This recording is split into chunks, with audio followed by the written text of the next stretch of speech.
Welcome to Lunch with Tech Leaders, where we have engaging conversations about software development and cloud engineering with industry leaders and subject matter experts. These episodes are created by the Great Lakes Tech Leaders, an online community of technology practitioners. Please come join the conversation by visiting gltl.rbn.ai. Again, that's gltl.rbn.ai. Now strap in, because we're deploying to production in 3, 2, 1. Hello, everybody, and welcome to the latest episode of Lunch with Tech Leaders. My name is Adam Oberhausen, and I'm your host. Joining me today is my co-host and AWS community builder, Tom Kowalski. Hello. In this episode, we'll be discussing the rapidly evolving world of serverless technology. We've got a lot to cover today, so grab your lunch and buckle up. What's going on, Tom? Not much. How are you doing? I'm good. You have a good week? Yes, the week is going great. Excited to talk about serverless, the first episode here. Yeah. Usually we have usually we bring in an expert to talk, but this week you're going to be our expert. Is that okay? Yeah, I'm excited. We can definitely fill up our time here. But yeah, I'd love to bring on experts in the future. But yeah, for our first episode here, got a lot to talk about. And yeah, happy to jump in. Cool. Yeah, so since this is like our first talk on serverless, let's start at the beginning. Like help our audience understand what is serverless technology and why is it becoming so popular? How do you explain it to the lay person? Yeah, I guess the definition, especially now, I guess it always has been, but especially now, is kind of getting more ambiguous. But yeah, I could talk about how I feel about it now and maybe why it is ambiguous. But yeah, serverless to me is, first of all, not having to worry about servers. But what differentiates it from other managed services or managed servers, I guess, is not having to think about the capacity planning. The biggest thing there is it needs to scale to 0. Right, I guess for my definition for it to be serverless, and you're not paying for that idle. Yeah, that's I guess my definition there, and what I'm. Yeah, I've always thought of it. I mean, I kind of like if I just boiled it down to a simple sentence, I would just say it's a way to build and run applications without having to manage the underlying infrastructure. Yeah, it kind of goes along with the concept of the build versus buy, right? Trying to get that abstraction layer level that meets your needs, right? Solves your problem, without having to worry about underlying resources, right? You move to the cloud because you don't want to deal with your servers and the hardware, right? The hardware aspect of it, and AWS does a really great job of managing all of that. And now this is just like another abstraction layer where, if you can use it for your use case, which we can get into, I feel like can be used for almost anything. But we can talk about that later. But yeah, if it meets your use case, leverage that service, that provides that abstraction layer where you're meeting your needs but not having to worry about the underlying things, right? I'm more proponent of if there's a API or another service out there, leverage that first. But if you do have to develop something, build something your own, find that abstraction layer that you're not worrying about underlying things that you can focus on building, providing value to your customers. And I feel that that's where serverless is, and yeah, should be leveraged first, right? As your first option if you do need to build, right? Can it be built serverlessly? Just want to quickly mention some of the popular providers out there. You got AWS Lambda. I believe they were first in the space. Correct me if I'm wrong. You've got Azure Functions, and you've got GCP Cloud Functions. So pretty much all the popular mainstream cloud providers have their flavor of serverless. Have you worked with all three, or have you only worked mostly with AWS Lambda? Well, kind of going back to the definition there, right? Some of the community would say that's more functions as a service, what you kind of described there, which is a subset of serverless, but that's the more code function side of it, or those services that you just described. In the camp realm of all serverless, you have also storage, right? S3 would be considered serverless. You're not paying for you're paying per request. You do pay for the idle of storage. Everyone kind of accepts that as okay. Yeah, you do have to pay for your storage that's sitting there, but you're not paying for idle compute, right? And then you also have your DynamoDB. Again, these are AWS services.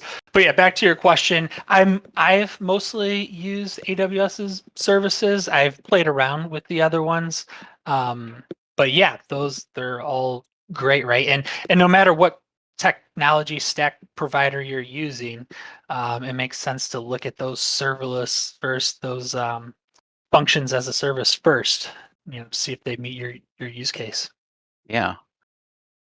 You touched on it a little, I think, right out of the gate, but like the term serverless in quotes, has it morphed into something broader than its original intent, as tends to happen with a lot of technology? Yeah, yep. Just, like we just talked about DevOps last week, Yeah. and right on how that term is kind of morphed, right? Serverless has been around before AWS released Lambda back in 2000, I think it was 14 is when they released it. And it still wasn't really called serverless, right? Then the term really picked up when serverless framework kind of rebranded themselves as serverless. And I think that was kind of like the catalyst where more people were calling this type of technology serverless, and kind of got that branding. But yeah, going back to the evolving name of it, the how it changes. Recently, AWS started calling things serverless in their product offerings that don't really, match that definition that the community has. I'm part of the AWS community builders, the serverless cohort, and it's kind of a hot topic. During reInvent, they released the I think OpenSearch serverless, and they threw the name on there, but everybody in the community kind of feels that was more, it's more of a managed service, managed servers, because you do have to pick your size and you're paying for idle, not just for the storage but the compute on those. And the same with their Aurora serverless offering. The V1 was, by definition in the community serverless, right? You weren't paying for that idle. It would go down to zero. But their version 2 offering, you are paying for it, but they're still calling it serverless. So yes, it is kind of changing, and but yeah, it's morphing. Right? Yeah. It sounds like they can use it for like marketing Yes, purposes, that is yeah. buzzword Unfortunately, purposes. that is what's happening. Um, Just like DevOps, right? yeah. The idea of it more of a philosophy, but yeah, as things change, right? It's my tool. This vendor says this is DevOps, right? If you use this or that, which is unfortunate, but I guess the next name comes around, or the Yeah. technologies change. I think I want to be in the room where they discuss all the names for the AWS services, because Yeah. like some of them are like they're aligned with what they actually do, like AWS Security Hub. You know what that does, and then you got things like AWS Athena, and you're just like, well, I have no idea what that could be. Anyways, don't want to Yeah. get too off track with that, but yeah, I No, think they've it got is so many services, but like I could see the real challenge with them. They're trying to generate buzz about their products, while also trying to like define things in engineering terms that are consumable. So it's a challenge. Yes, yeah. There's a lot of talk in that too, in in the community of how they name things, and they try to stick with standards, but yeah, some of them go out the window, right? Yeah, When they try I to think. label some things as Amazon services, they'll say, Amazon.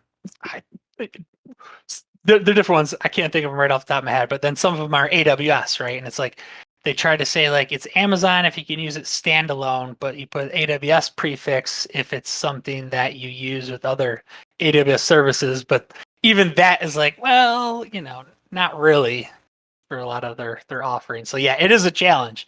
It would be fun to be a fly on the wall when they're Yeah. discussing the naming. Let's move on to another question I've had in mind, which is how does working with serverless technologies? I guess let's focus on like the functions as a service, how does that change the software development lifecycle? Well, it changes it a lot, right? That is, it's kind of one of the challenges to serverless adoption, is that change in the software development lifecycle, that development experience. It is a learning curve for some, just like with containers, right? It was a change, and there was a lot of tooling that had to change to make it easier to develop on, and really improve that developer experience, which is a lot better now, and developers are used to it. But now there's a new paradigm shift, right, in that development experience with serverless, where the shift to containers was, oh, this isn't my machine anymore. It's kind of remote, where you're actually going to run it and test on. You may be developing in your IDE that's local, or remote, in the sense that it's to that container on your machine. Whereas now the shift in serverless is, you may still write the code, it's local, in a container, but when you're doing that running and testing, even with your local development, you want to actually run it in the cloud, because most of the interactions, it's a lot easier to test, and a better user experience once you get used to it, than it is to kind of emulate those things locally, right? The same thing with what containers were solving, of it runs on my machine. You're going to run into those issues if you try to develop locally, with serverless services, right? Trying to mock out the different AWS components, right? If you're hitting Dynamo or mocking out SQS, things like that, you're much better off just having it run right in the cloud. I guess that kind of answered more that developer experience change.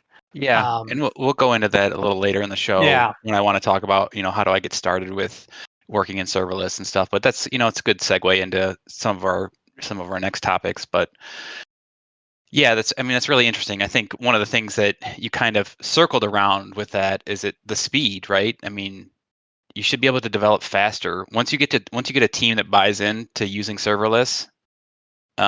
Your speed to deliver value to the customer should be faster, right? Just because you're not worrying about, and yeah, we're kind of going all over the place here with advantages, and but I mean, that to me is the obvious one, that it changes the life cycle of your application, and that you shouldn't have to spend a lot of time worrying about the infrastructure, right? You should start worrying about writing your business logic and delivering value to your customers as soon as possible. Yes, it's a very enabling technology to the DevOps philosophy, right? It allows a product and engineering delivery team, whatever you call it, to own their infrastructure, right? You build it, you run it. When that abstraction layer takes away a lot of the challenges of managing the servers, it makes it a lot easier for that single team to kind of own that solution end to end. Yeah, I want to piggyback off that, and okay, so if I'm a DevOps guy, I know that triggers you. I'm a DevOps engineer, but what is the implications of serverless for my job as a DevOps person? Yes, Best you can well, answer. I know you don't. I know you don't believe in DevOps people, but and how does serverless? What are the implications of DevOps? Serverless on DevOps is my question. Sorry. yeah, I'll answer it in two ways, right? Of what maybe most of the industry thinks of a DevOps engineer, and what a DevOps focused enablement coach, which might make more sense, and what I would think if you have a person focused in DevOps in your organization. But so yeah, going back to what maybe the industry thinks as a DevOps engineer, um, it's hard to answer, because really they should be more of a alignment and enablement for the teams. Um, but the things don't change, for what I guess you would say a release or automation engineer, if that's what you're thinking. DevOps. It kind of changes how the infrastructure is deployed in some ways. You should be using infrastructure as code, even if it wasn't serverless. So that's not too different. But the deployment is a little bit different. It's a lot faster. All in all, it doesn't too much change with the automation and release. But thinking about DevOps as more alignment, enablement, more cultural change ambassador in terms of DevOps, that I guess it doesn't change too much as well, right?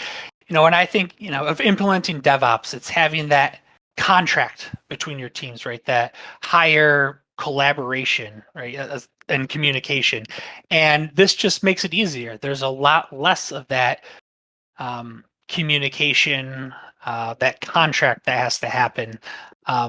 Whereas DevOps helps with if you have to have SRE teams, managing your infrastructure and running those. DevOps plays a bigger role in establishing that and making sure that there is the smoother handoff, the smoother. It's almost like you're trying to say it. If you adopt serverless for your organization and your DevOps practice, it by nature removes some of the silos that exist. Yeah. Yes. Because you no longer have this guy is the only one who knows how to tweak the Kubernetes cluster. It's like if we all buy in to build on top of a serverless tech stack, there's less specialization required. Maybe, I don't know. Yes, that's where I'm trying to get at, right? It's just it's harder because everyone has different definitions and thinking about it. So it depends on your view of what DevOps is, and but yes, it definitely is a technology that makes it easier to implement DevOps practices and within your organization. I want to hit you with one more question before we move on to kind of scoping out the specific advantages of serverless. And the question I have is, how do you make sure you've got good observability in debugging capabilities when you're working with serverless? I've read that to challenge, like the monitoring and debugging is not as elegant as it is with traditional based development, but maybe it's come along further than I thought. So why don't you just tell me, dispel the rumor or tell me I'm right? Yeah, it has come a long way. In the beginning, yes, it was difficult. It's more of a black box. You don't care about as much of the observability as you did before.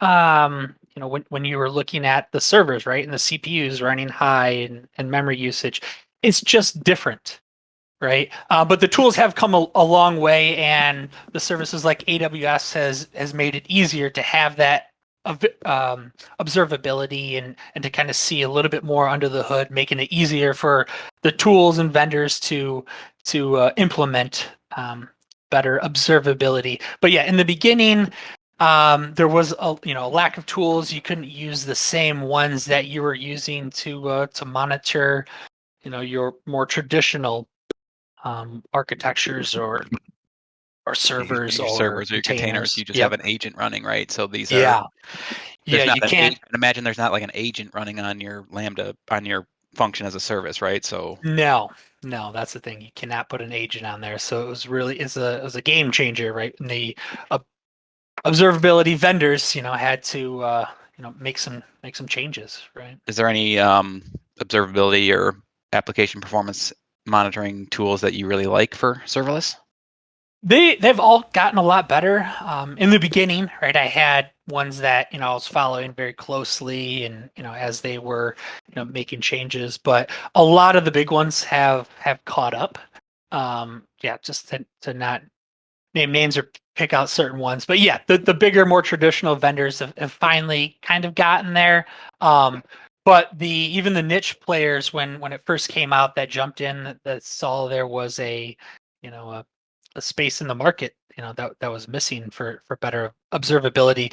They're still kind of, I wouldn't say leaps and bounds now ahead of the more traditional monitoring observability vendors, but they've been in the game longer, right? Some of them are acquired. The smaller players were acquired by the bigger companies to help improve their offering. So and that helps as well. So at this point, it's probably better to stick with the vendor that you have, right? If they have a serverless monitoring offering. But if not, yeah, there's a plethora of good ones out there. Okay. All right. Well, let's transition over to the specific advantages of serverless. I'm sure we've covered a lot of them already in our talk, but like, I just want to lay it out for the listeners. And I'll start with one, which we've touched on, which is just infrastructure management, right? With serverless, you don't have to worry about the underlying infrastructure, right? It's all managed by the cloud provider. Yes, and not so much and not just the infrastructure, right? With containers, you didn't have to worry about the infrastructure as much, but it's now, or the operating system, but it's now even further with serverless, right? Mm-hmm. Even with containers, you had to worry about patching your containers and making sure that the operating system, right, layer, if you will, of your container was up to date, whereas you still have security implications with serverless, but you're not doing patching, right? When the what was it, like, the heartbleed, I think was the name of it. Yeah. And that, yeah, virus came out. Uh, you know, there was a bunch of engineers scrambling in all these companies to kind of solve that. Whereas, if you're running serverless, we had a team of 200 specialized AWS engineers solving that and patching it on those instances that we ran with serverless technologies with Lambda. So we weren't up in the middle of the night trying to solve that, right? So yeah, that's kind of that advantage. I kind of went down the road of the security side of it, but yeah, the infrastructure. Okay. Help me understand the next advantage, which is scales to zero. That's a concept where I think people, you've said it a lot. Yeah. I don't know if people understand it. Like, what does that mean, scales to zero? And Yeah. and why is that an advantage of Yeah. serverless? A lot of people, they think the economical advantage is more, you're paying for your request, so it allows it to really, um, you, you have auto scaling with other services, but it's not exactly there. So people think the real economical advantage of serverless is it's exactly, what your traffic is, which is nice in most certain circumstances. But I feel like the real economical advantage with serverless is the scaling to zero. And the reason for that is it allows you to have um, two things. One is on the development side. You can have near exact replicas of production or exact replicas of production with your development environments. You can have one for each team, each developer, each feature branch, each commit, even exact replicas of production, and you're not paying for that. And if you don't know, in software development, that's a huge benefit, right? Having those environments as near production like as possible. So that is the big one.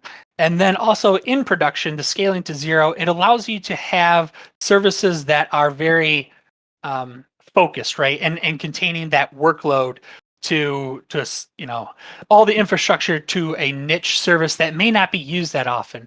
So a lot of times you may have a service that just runs, once every 5 minutes or so, but it's a lot of overhead to have that service on its own infrastructure. So you end up putting that container with a cluster of a bunch of other things. Now it's mixed together, but it really wasn't kind of part of that workload, but you're just putting it there because you don't want to pay for that idle time.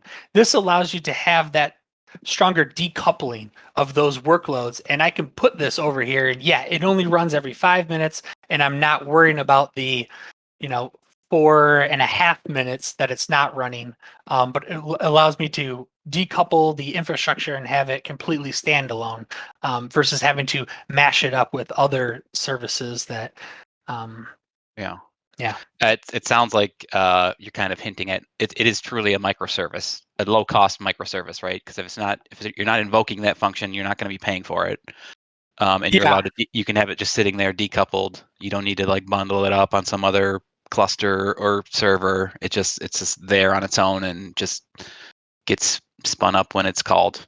Yep, that's exactly. It was hard. It's hard for some companies, and the challenges in the day two and microservices, and kind of setting those boundaries, right, of the different services. It was kind of hard because it didn't make economical sense to make it completely on its own, because you got to have all this massive infrastructure just for this one service that might not get called as much. Where now with the serverless economical model, it makes it much more enabling to implement microservice patterns. Well, I mean, you're clearly drinking the serverless Kool-Aid, but is there any? Can you even fathom a disadvantage of using serverless? I'm going to quiz you here. I haven't come across one. What about the cold start? Boom, drop the mic. So okay, we'll get into that. Yeah, there can be a cold start, but usually if you need instant requests coming back to your front end, right, or whatever interface, it's usually a sign that you have a bad architecture on your front end, right? You really should be caching, preloading as much as possible. Even if you have servers that respond a lot quicker, more consistently, you don't control what's in between your where that's hosted, right, and where their front end is. So I try to say, even before serverless, put a 4-second, time, buffer on all of your calls when you're developing a front end, and making sure that it is snappy even with that, because you can't control it. I know that's kind of thinking of it the other way, right? Like, oh, that's a band-aid, right, or whatever. But sounds tacky. Yeah, if you're thinking about it, you want to develop in an event-driven architecture. So serverless, yeah, the Lambda functions, if you're calling that, it's usually to do, a mutation or something that doesn't need to come back right away, that says, and display something to the user. You can wire up directly to Dynamo, for instance, and not have to worry about cold starts if you're just doing reads, which you should be doing. You shouldn't be going through a Lambda function if you're doing a read, or you should be caching that information. So in an event-driven architecture, you don't really care too much, right? You shouldn't be making the user wait for the confirmation that interaction happened, right? It usually leads to a bad pattern. So yeah, I guess that's the one side of it. What? All right. Well, how about you've got limited control over the underlying infrastructure with serverless. So like, I think this could be a reason that some organizations make a case to not adopt serverless, right? Because they feel like you need to have that control of all the knobs. But that's a common, I think detractor's point of view of serverless is that you just don't have like with other AWS services or other, if you try to use Amplify or some other services or Elastic Beanstalk, there's only so much you can do to tweak it before you kind of hit the limits of the service. Do you think that's valid with serverless stuff, or not necessarily, because if you're doing something new, there really isn't a reason. If you're taking an old practice, an old architecture, and then you're trying to make it serverless, where it was like a really long running instance, or you had to have some weird thing installed to do whatever. It's usually if you're building something new, you usually don't need to have that, right? You should need to take a step back and think, how can I do this serverlessly? And there usually isn't a hindrance if you re-architect, how you approach that solution serverlessly. But if you're bringing over the practices that you had with containers, long-running servers, yeah, it might not fit in the serverless model, and yeah, you're going to have to make some changes. But solving the problem, yeah, I've seen it hit every use case. And the other one too is the real time, right? You can have, let's say you're doing like a game or a voice solution where serverless might not work, especially like Lambda, right? But AWS offers serverless solutions for that. You're usually not going to, let's say you're doing like a video chat. AWS offers serverless solutions that you can wire up, peer-to-peer chat. So that's still even not a reason I would say that serverless is not an option for you to use. Yeah. Well, I got you. I got you beat this time. Okay. I've got an app that's consistent, high traffic, high volume. Yeah. And serverless is going to cost me more because of based on the volume of my application. Yeah, then you got me beat there. But that Winner. volume has to I just be killed serverless. very, very high. And less than 1.1% of companies in the world are going to have that type of traffic. But I could have that idea. You could, but you shouldn't go. You should start serverless. And if you have that problem, that's awesome. Okay. Good stuff. I want to transition over to some specific use cases. We've touched on them. You seem to think serverless can solve almost any use case, but I just want to provide the listeners with what are some specific use cases that you can build serverless applications on? I've got a whole list here. You want to hear them? Yeah. Web and mobile applications. Boom. Right? Yeah. Internet of Things. Great use case. Yeah. So we could probably do a show on IoT stuff, but smart devices in your home, right? Those aren't making high volume calls, and they just the cold starts aren't going to impact you usually right there. That's a good example of how to deal with cold starts. We've talked a lot about event-driven architectures. Yeah. Great use case. Backend services. Data processing. Yeah. Chatbot, voice recognition. Yep. Image and object recognition, machine learning. I'm struggling to find something that it doesn't solve. What about a game? Could you develop a first-person shooter on serverless? Is there limitations? I don't understand what is a use case that wouldn't work? I've heard long-standing batch processing, super high volume, like we just talked about. But is there a use case where it's just not a good fit? So with the gaming, right, where you're having that, it depends on the infrastructure of it, right? And what the game is doing. Like I said, there's offerings for the peer-to-peer, right? So with the game, kind of the way to think about it is if you're having that high interaction back and forth between two clients, they should be connecting directly, right? AWS offers the solutions to stun turn tunneling, right, to enable that peer-to-peer connection serverlessly. And then you kind of treat the backend as the authoritative figure, right? So maybe, you're playing a game and it's back and forth peer-to-peer, but so that somebody's not cheating, you're also sending it to the backend to validate okay, yeah, an actual human can do this, and they're not just placing this character here or there, randomly and going outside of the rules, right?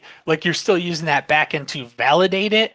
But if it needs that high direct, peer-to-peer interaction, you want to keep it that peer-to-peer connectivity. I'm not in the gaming industry as much and how that's changed, but I know in the past, yeah, you could have it go to a server and you have that long-standing connection and you have a server, you're picking the servers that are close, in proximity to the two users or the groups of users. Right. But yeah, the architecture that I described, that's how I would do it if I was doing the game, right? Like, Yeah. yeah. Interesting. Okay. So there's our use cases. I did want to touch on, if you're just getting started with serverless, like what are your pro tips? Like you know, how do you learn serverless? Where do you begin? Seems like a lot. What's the learning curve like? Number one, is the learning curve steep? And then just, what's some great ways to kind of get your feet wet with serverless? Yeah, I don't think it's that steep. I'd say the great way to get your feet wet is just automating some back end things that you're doing, either personal or within your organization. Um, Starting there, it's kind of where I started, doing a lot of the back end services. You don't want to get crazy with it, just get your feet wet there. But then, as soon as you're used to it, then you're going to want to make sure that you're using, infrastructure as code, making sure there's tests around it. I recommend serverless framework right now. I think there's a lot of frameworks that are getting better. Amazon has their offerings, but I'd still say serverless framework is the best right now. And that's a great place to start if you just Google it and look at the tutorials of how to get started. It's really easy. So yeah, I would start there, automating some backend tests. But as soon as you get your feet wet, then you want to treat them as real applications, because if you have a bunch of one-off, Lambda functions running, you can really run into some, tech debt nightmare. So you want to make sure it's version controlled and you have, In a version, repo. yeah, in a repo, test around it and everything. CI/CD pipeline, which is, is really easy to do. A lot of solutions out there, you can just, fork a repo that already has that, right? And you just make a few changes to fit your use case and away you go. Yeah, I recently developed a serverless Discord bot. Kind of my first like end-to-end application that I built on serverless. I really enjoyed it. It was, and like you said, wasn't really familiar with a lot of it. And I started by like going through some of the workshops on AWS to get your Hello World apps and that sort of thing. Yeah. Did some research on Stack Overflow to see how you could do it. Ended up developing it with AWS Cloud Development Kit for the infrastructure as code. Yep. Had it all use the CDK pipelines to automate the build process and everything. It was like super, super easy. And we definitely need to do a talk on CDK. Yeah. But yeah, I thought the development experience for me was probably one of the most enjoyable I've had in my career, to be honest. It was just so, and like you said, like I'm just pushing my development functions to the cloud, and so I'm just testing them as if they're it's an exact replica of production. The cold start issue was a non-issue with Discord. You have to respond to a request in 3 seconds. So even on a cold start, like it's not an issue. The thing spins up so fast. Yeah. That it wasn't even, I didn't even have to like account for it in my development, right? It just worked. So I think they've optimized the cold start stuff. And I thought it was, there's just tons of material out there, YouTube, blog. Yeah.